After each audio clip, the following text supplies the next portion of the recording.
คัญเลยอาหารการกินกับข้าวกับน้ำกับบ้านๆพี่น้องเลยจะต้องขอบใจอีกครั้งและขอบคุณอีกครั้งอยากให้มาทุกๆปี ปีละ2 ครั้งหมดแหละ อยากให้พาครอบครัวคุณพี่มามาดูเห็นกับตานะ มาดูความลำบาก น้ำพริกอร่อยครับอร่อย น้ำพริกอ รส ร่อย ชาติเมื่อปีที่แล้วกับปีนี้ก็เหมือนเดิม เหมือนเดิม อันนี้คือเมนูเรียบร้อยครับ ดังเช่นความรักลาวไทยเนาะตั้งแต่เริ่มต้นจนถึงทุกวันนี้ก็ยังเหมือนเดิม ยังหวานเหมือนเดิม ยังหวานเหมือนเดิม แต่กำลังคุยกับอาจารย์ครูศรีวิไลอยู่เล่าเรื่องให้เพื่อนแต่งเพลงว่าโอ้เฮ็ดเป็นซีรีส์ได้เนาะเดี๋ยวสิพยายามไปขอเพื่อนเพื่อให้เรื่องราวความรักนี้นะให้มันเกิดให้มันออกมาเป็นผ่านบทเพลงบทประพันธ์เนาะออกมามันสิเข้าใจกว่าเฮาเบิ่งคลิป เวลาเฮาเบิ่งคลิปนี่มันยาวแม่นบ่มันชีวิตจริง แต่เอามาสรุปในช่วงระยะ ต่างๆออกมาให้พี่ให้น้องได้เบิ่งก็รอเบิ่งว่าเรื่องราวสิเป็นจังไดแล้วว่าอาจารย์เพิ่นสิทำให้หรือบ่นี่ก็สิพยายามอ้อนวอนสุดกำลังอยากน้องจ้อยอยากเห็นบ่ อยาก อยากเห็นเนาะแล้วพี่ๆ FC เด้อยากเห็นบทประพันธ์เพลงนี้บ่แต่ว่าอาจจะบ่ได้ลงผ่านช่องเตียงคำนากายก็ตาม แต่ว่าก็ดีใจที่ได้เอาเรื่องราวของความรักของหนุ่มสุรินทร์กับสาวนาดีนี่ไปเล่าปันเพื่อนฟังแล้วเพื่อนก็เกิดความสนใจกับการพบกันเจอสนใจกับความรักที่รอคอยบ่มีไผเชื่อได้เนาะว่าสองคนนี้สิกลับมาอีกมันบ่สาวลาวก็รอท่าด้วยความอดทนนะถึงว่าหลายๆท่านหลายๆคนสิมาเว้ามาตอกย่ออีหยังแต่สาวลาวก็บ่ได้หวั่นจิตใจบ่เคยหวั่นเนาะหนุ่มไทยก็บ่เคยหวั่นคือกันแม่นบ่ไปเจอสาวงามๆอยู่ต่างประเทศก็บ่เคยลืมสาวลาว คงที่ประมาณนั้นก็บ่แม่นธรรมดาเนาะบางเทื่อมันลิ้นกับแค่บางเทื่อมันก็ย่ำเลือดออกแดก็บ่เป็นหยัง ธรรมดาครับ มันเป็นเรื่องธรรมดาสำนี้ไปเดี๋ยวเราออกเดินทางเด้อน้องจอยเด้อไปก่อนเอา ทางปลอดภัย อาหารแซ่บหลายไอ้อิ่มมาหลายเฮือนก็เลยมากินข้าวเฮือนน้องหน่อยเดียวจังไดก็ สิกลายไปตะแคงแล้ววะ แม่นแล้วสิไปส่งเพิ่นเลย อยากให้บทเพลงนั้นออกมาอีหลีบ่ ยากอันนั้นเนาะเพราะว่าหลายๆท่านเพิ่นก็อาจจะบ่ได้เบิ่งตอนแรกเนาะพี่น้องบางคอมเมนต์ก็ว่าพลาดไปอีกระดับหนึ่งเพิ่นว่าก็หาก็มาติดตามตอนนี้นึงว่าซั่นก็ย้อนเบิ่งคลิป เก่า เก่าๆของไอเตียงค่ำแล้วพี่น้องเนาะก็ว่าเรื่องราวของบ่าวต้อมสาวจอยนี่มันเป็นมาจังใด ๆถ้าผ่านบทเพลงนี่มันสิซื่อได้ดีกว่า โดยเฉพาะได้ครูบาอาจารย์ทางฝั่งไทยที่มีวุฒิมีประสบการณ์ในด้านการแต่งเพลงมายาวนานแบบนี้นี่แฮงสิออกมาดีนะอันนี้ก็ฝากกำลังแฮงเสียแฮงใจจากพี่ๆน้องๆ FC ทั้งฝั่งลาวฝั่งไทยแล้วก็ต่างประเทศเนาะซอยชุกยุ้งส่งเสริมเบาเตียงคำถ้ายังให้เบาเตียงเอาลงช่องของเบาเตียงคำเองนะมันไซต้นทุนหลายพี่น้องบทเพลงหนึงนี่ไปจ้างเพิ่นนี่25,000 บาทเนาะอันนี้คือเพิ่นเขียนให้ฟรีแล้วร้องให้แล้วไปเฮ็ดดนตรีดีๆเลยแบบนี้นะ25,000นี่ในราคาที่เขาเจ้าเฮ็ดกัน 50,000 แต่เพิ่นซอย 25,000ถ้าว่าเฮามีสปอนเซอร์เฮามีแฮงซัพพอร์ตแบบนี้แต่เขาก็สิเฮ็ดได้แต่ว่าอาจารย์ที่แต่งเพลงนี่ถ้าเป็นอาจารย์ภูศรีวิไลนี่ถือว่ารับประกันได้เนาะ เคยอีหยังก็เคยได้ฟังเพลงเพิ่นอยู่แต่ว่า เบอร์เก่ายังเฝ้าเนาะ อีหยังก็หลายๆเพลงเนาะแต่ก็ยังแบบบ่ฮู้ บ่ทันได้เห็นตัวจริง แม่ เพิ่น บ่เห็นตัวจริงเพิ่นแต่มื้อนั้นเห็นตัวจริงอีหยังก็เห็นในรูปภาพที่อายเอาลงแล้วก็บ่าวสุกเอาลงมื้อนั้นแหละพี่น้อง เสียดายเนาะ เสียดาย มื้อนั้นว่าสิชวนไปหาเพิ่นละ อันนี้นะภาคถึงอีหยังก็แม่ปิ้นเนาะพี่น้องกับเบาเคยลาวเบานิพนธ์หั่นล่ะอยากเห็นตัวจริงเพิ่นอยู่พี่น้องถ้าว่าผ่านไปผ่านมากับเว้เฮือนแม่บ้านน่ะดีนี่เด้ออยากเห็นเพิ่นแฮงพี่น้องเพราะว่าอันนี้น่ะ เบิ่งคลิปเพิ่นตลอดแล้วก็เบิ่งทุกช็อตเลยพี่น้องข ก็ อง ไอ แม่ ดอลเนาะคันว่าไอดอลของคู่ฮักระหว่างลาวไทยอยู่แล้วแหละเนาะ แม่น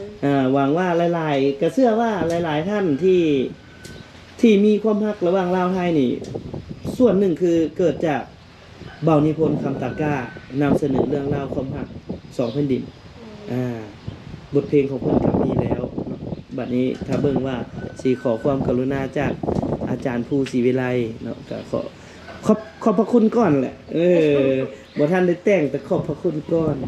ที่ช่วยพิจารณาทั้งหลายเทื่อถ้าเพิ่นมาบ้านเบาเตียงหรือมาเฮือนอ้ายเดี๋ยวอ้ายก็สิบอกไปเล่นนำอยู่พุ่นมันจังม่วนเนาะโอเคไปก่อนบัดนี้ไปก่อน ได้ เดี๋ยวเฮาออกเดินทางไปหาน้องก็ได้ต่ออีกเพราะว่าดนเติบละที่พวกเฮาบ่ได้ไปหาน้องก็ได้ก็เชื่อว่าหลายๆท่านนี่ถ้าได้เห็นคลิปก็คือสิคิดออกเนาะเพราะว่าก็ดนนานเติบละที่พวกเฮาบ่ได้ไปหาทีมงานแล้วก็หลังจากนั้นเราจังไปส่งพี่สุมนต์เพิ่นข้ามนครไปเฮานั่งหน้าเลยนั่งหน้าเลยครับ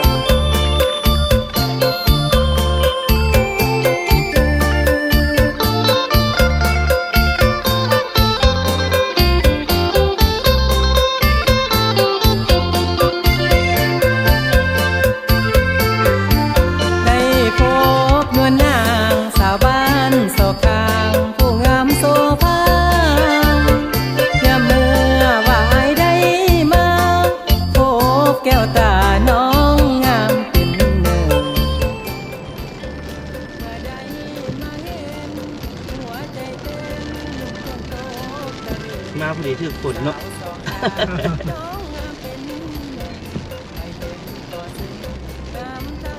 กลับแล้วตอนบ่ายมันร้อนมากอบอ้าว น่าจะฝน ช่วงตอนที่เขาเทปูนช่วงนั้น11 โมงเที่ยงที่แล้วเดี๋ยวยังไงต้องฝนลงอบ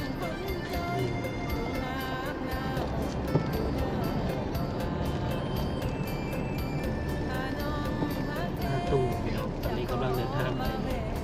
หาน้องกันได้เกือบหลายเดือนแล้วเกือบปีแล้วบ่ที่บ่ได้ไปหาน้องเพิ่นตั้งแต่ช่วงที่เพิ่นเดินทางมาบ้านนาดีปีกายนี้แล้วก็บ่ได้ไปหาน้องเพิ่นเลยวันนี้ก็ถือโอกาสดีที่ได้เดินทางไปหาน้องกันได้อีกครั้งหนึงก็บ่รู้ว่าน้องเพิ่นเป็นจังได๋และหน้าตาก็สิขึ้นบ่อยากออกละ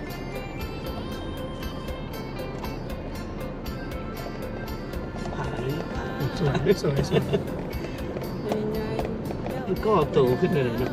เป็นธรรมชาติที่สวยนะผมดูแล้วเคยมาประมาณสัก3 ปีที่แล้วมาที่ฝั่งนครพนมแล้วผมมองมาด้านคำม่วน ยังบ่ทันได้เข้ามาฮะเบิ่งตัวจริงเนาะตอนนั้น มองดูแล้วเราจะมีโอกาสได้ไปเที่ยวไหมนะหลังจากปีถัดไปเราได้มาทำบุญ คือเฮามันอยู่ในความคิดแล้วมันก็หักได้ไปเนาะกันสิว่าหนั่นนึงคันเฮาบ่คิดเลยนี่แหละบ่ได้ไปว่าเพิ่นเฮ็ดประตูโค้งไว้ซะทางเข้าบ้านใหม่บ่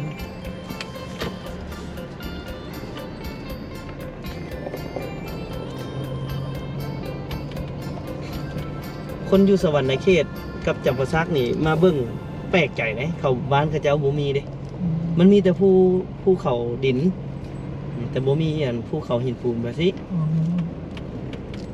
มาเขาเจ้าก็ว้ามันหยังคือเป็นอันนี้เขาเจ้า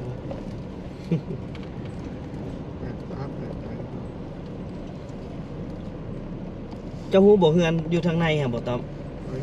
เฮือนอันกันในอยู่กับพ่อเฒ่าฮะ บ่แม่นอยู่นี่ติ บ่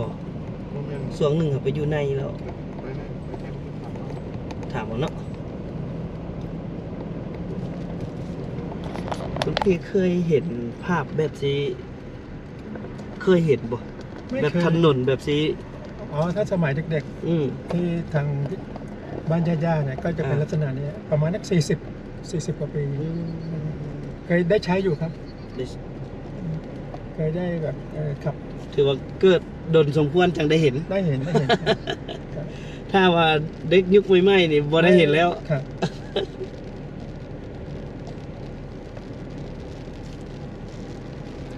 ก็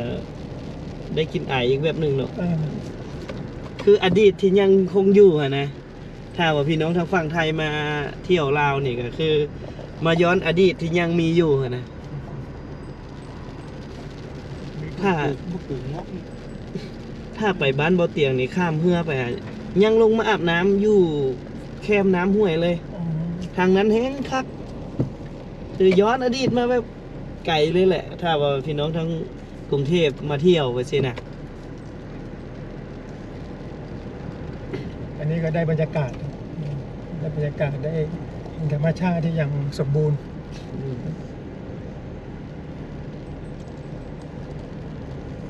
เดี๋ยวก็จะให้เบิ่งเส้นทางพี่น้องคือหัวนี่น่าจะเกือบว่าแปลงทุกปี ได้สร้างใหม่ทุกปี อ๋อ หัวไม้เนี่ย อันนี้ถ้าหน้าฝนตกหนักๆก็ยังไปได้อยู่นะ น่าจะไปได้อยู่อันนี้นี่เพิ่นน่าจะถมใหม่นั่นเขาเข้ามาปีนั้นนี่เละเนาะ เละเละ แต่ปีนี้นี่คือว่าเพิ่นสร้างใหม่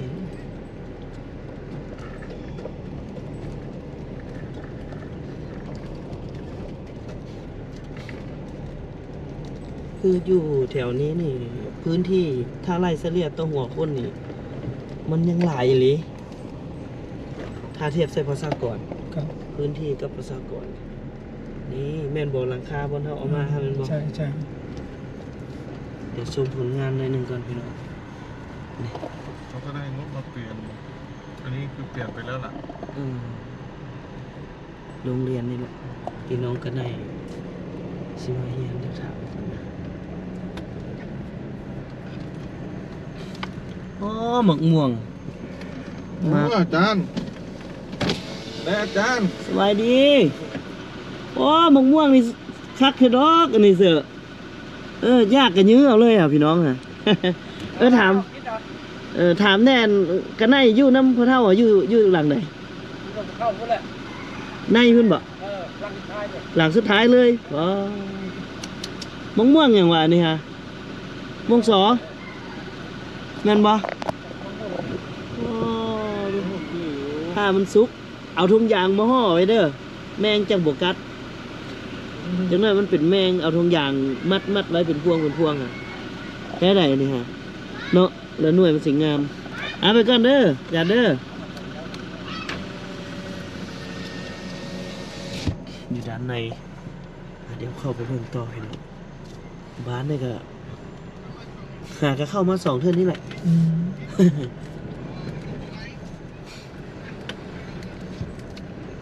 สุดเลยเพิ่นเนาะก็คักเลยบ้านนี่นะก็เจ้าตัดแล้วทางไม้อันนี้นะเอามาซะก่อนบ่มี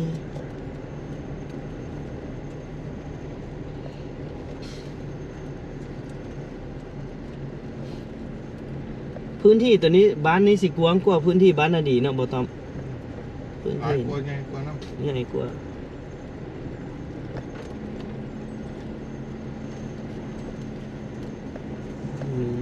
มีซูเปอร์มาร์เก็ตอีก เครื่องดีสิ ใช่ ดีทำไม่ค่าก่อนแม่ค้า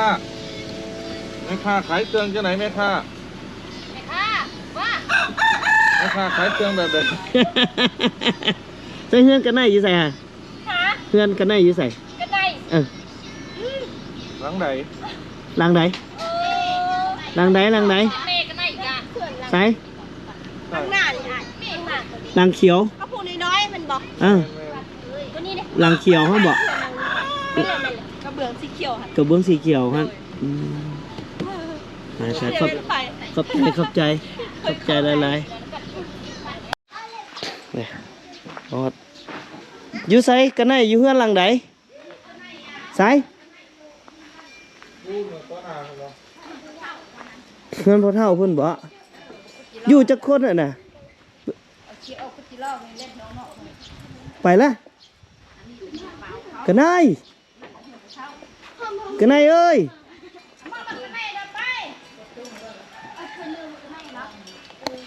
นี่บ่เพิ่นอยู่เฮือนหลังนี้บ่เฮือนหลังนี้เฮือนพ่อเฒ่านี้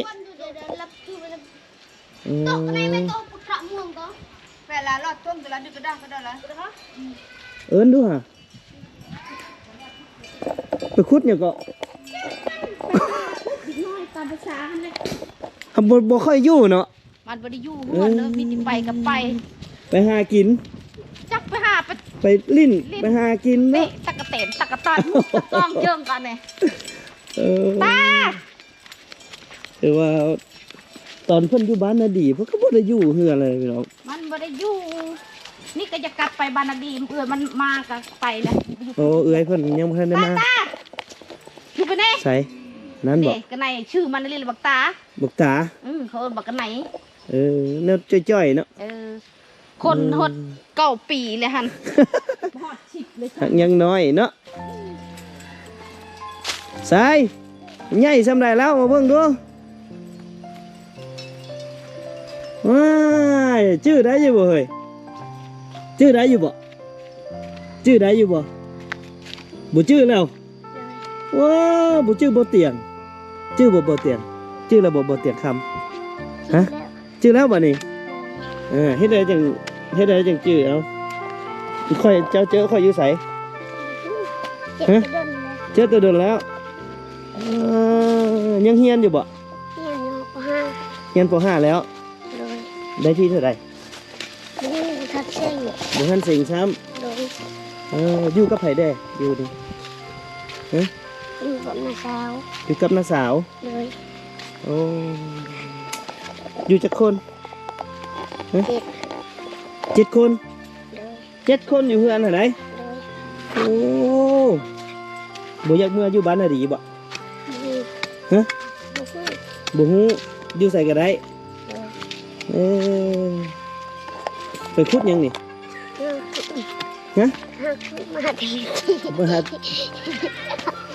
ถ้าขุดจะมาดิ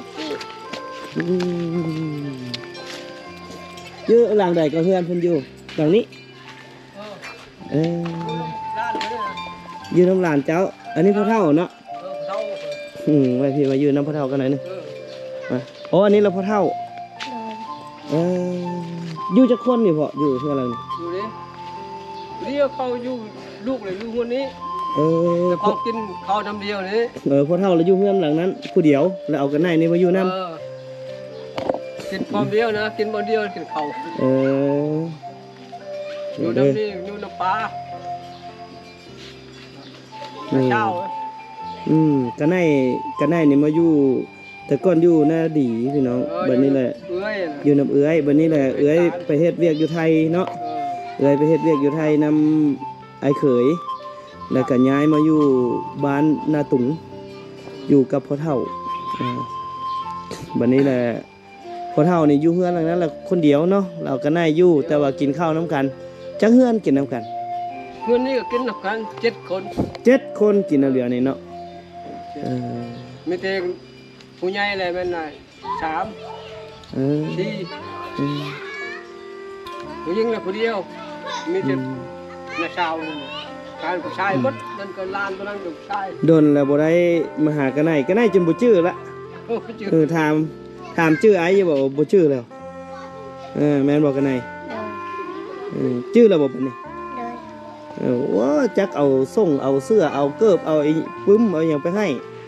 ยังบ่ชื่อเดียวว้ายบ่ได้กันไหนนี่ชื่อไอ้เตียงค่ำเลยเนาะบัดนี้เนาะเป็นอะไรเฮียนอยู่เพิ่นก็เฮียนอยู่บ่พ่อเฒ่า เฮ้ย นี่ คุณนะ นี่เพิ่นก็ตั้งใจเฮียนอยู่บ่เพิ่นก็เฮียนอยู่บ่ โอ้ตั้งใจเฮียนแล้วบริคาดเลย โอ้วันนี้ปึ้มซอบิ๊กอหย่างมันไผซื้อให้ซะ มีแต่นั่นแหละโอกาสนั่นแหละ โอกาสเนาะ ให้อามาคุณเด้ อ๋อตอนที่เฮามาสุดก่อนท่านก็เอาให้หลายเติบอยู่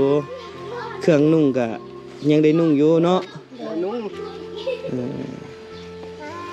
ไหนเนาะโดนแล้วบ่ได้มาหากันไหนก็ ได้ชื่อไม่ชอบปุ่ม เพิ่นเอาให้เนาะวันนี้เอื้อยสิมาแล้วบ่ตาไทย เขาว่ามาเดือนนี้ว่ะ มาเดือนนี้คันเอื้อยมานี่ไปอยู่น้ำเอื้อยบ่ ยักษ์ว่าไปอยู่ เพิ่นจะไปอยู่พุ่น ยักษ์เลย แต่ว่าคือว่าแล้วเพิ่นก็สิสิ้น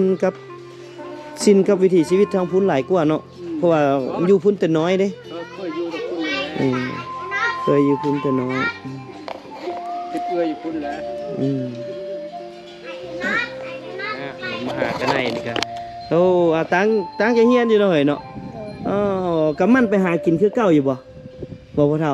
เพิ่นก็ไปหากินคือเก่าอยู่บ่ ไปเลย โอ้ตอนอยู่นาดีนี่ไปหางมเขียดงมหอยได้ ไปกับโบปันได้ได้มีหมู่ไปเล่นไปเลย เออโรงเรียนก็บ่ไกลปานใดเนาะอยู่ในบ้านนี้ บ้าน อยู่บ้านนี่เรียนห้องปอหยังมีฮอด หา มีฮอดป .5 เนาะอยู่บ้านนี่เนาะบัดม .1 ได้ไปเข้าไส คุณ นาคำพุ่นบัดนี้ พอนี่นะบ้านนี่นั่นโพชาติเลย อยู่วังไหน ดีเลยนะวางทงมันเด้ บ้านอดีตตรงโรงเรียน2ชั้นนั่น เออ ไปอยู่พุ่นแล้วจังไกลอยู่พี่จะไกลก็อยู่พี่น่ะอยู่นาดีก็ยังไกลเติบหั่นน่ะ ไปเชื่ออย่างนั้นนะ เออ ดังนั้นนะเอ้ยมากกับยังอยู่พุ่นกับอยู่มันมอบันเทียนหัน มันมอบนเฮียน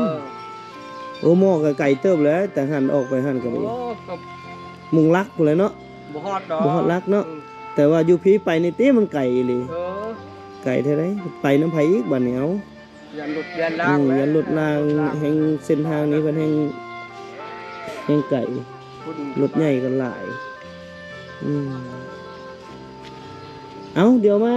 โอลมซำนี้ก่อนเด้อน้องกันไหนเด้อเดี๋ยวไอเตียงข้ามไปก่อน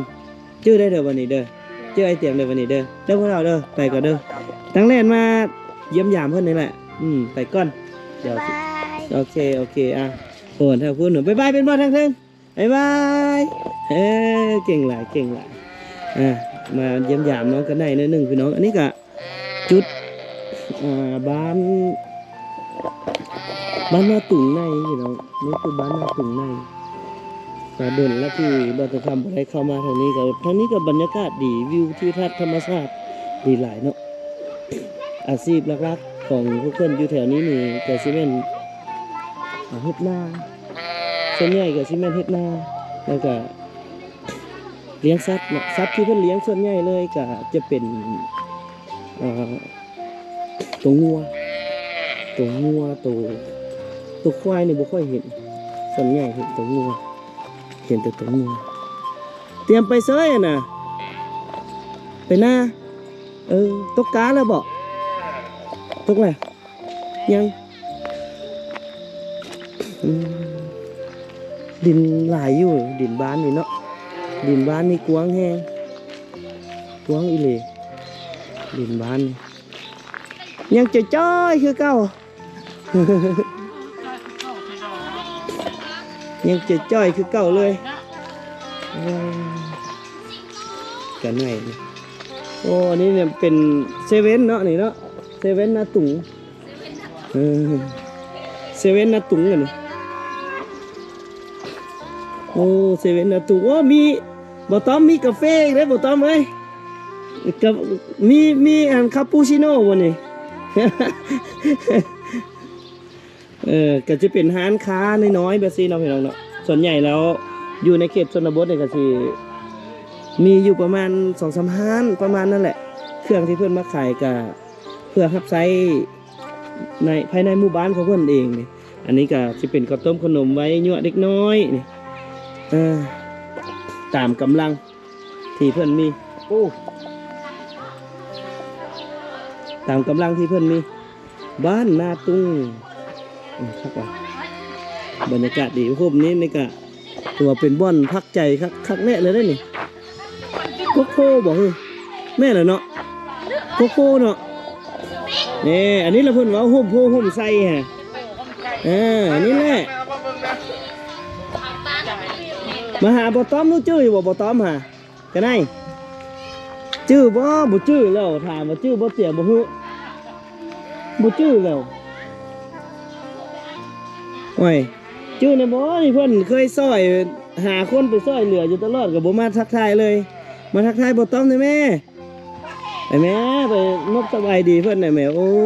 กันไหนอ่ะบ่ชื่อแล้วบ่ต้อมจะถามมึงว่าชื่ออยู่บ่มันอยู่ไหน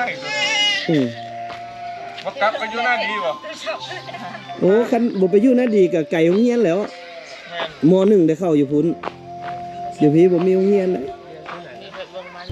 เฮียนอยู่ห้องไหนละกันใน ลูกเรียนที่ไหนนะ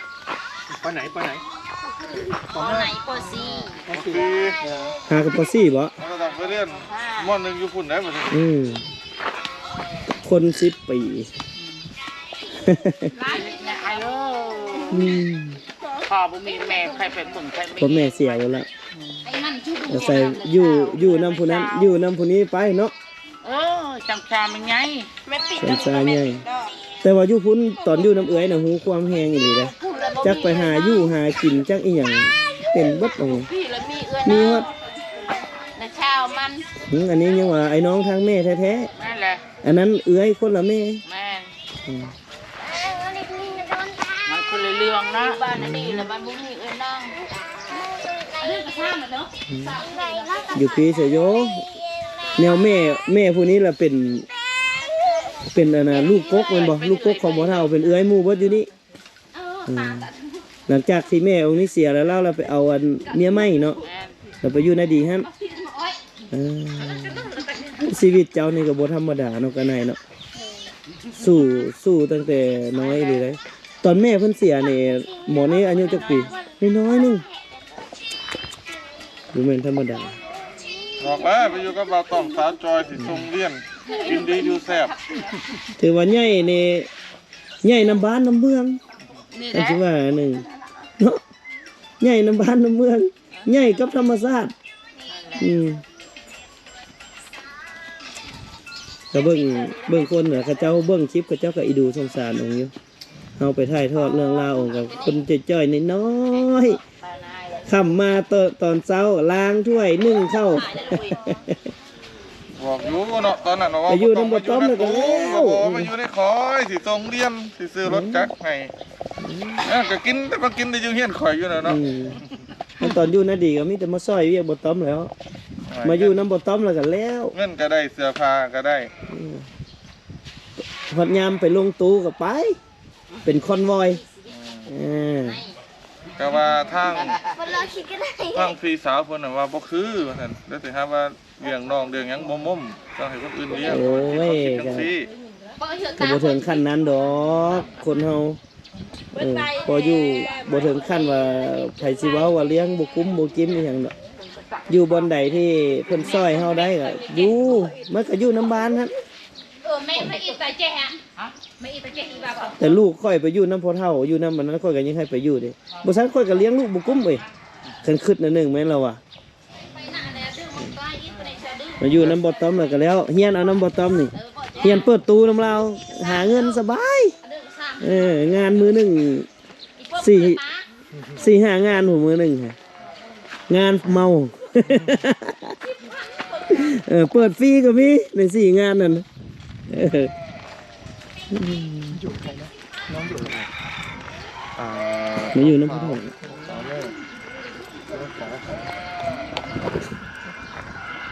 ี่แต่ก่อนแหละพ่อแม่เสียแล้วอยู่น้ำเอื้อยแต่ว่าเอื้อยคนละแม่แต่ว่ามาอยู่นี้เนี่ยมันไอ้น้องทั้งแม่แท้ๆไอ้น้องแท้ๆตัวนี้แต่ก็องค์ก็สู้ชีวิตบ่แม่นธรรมดาก็ยอมรับอยู่คนน้อยๆเนาะสำนี้เจอปัญหาสำนี้นี่บ่ธรรมดาเลยที่อยู่รอดอยู่ได้อยู่เป็นแต่จะเก่งนะไปเดี๋ยวเราไปก่อนบ้านนี้พี่น้องเลยเดี๋ยวไปส่งเพิ่นอยู่ท่าแขกก่อน แวะปากทางเด้อซื้อหมกแห้ว อืม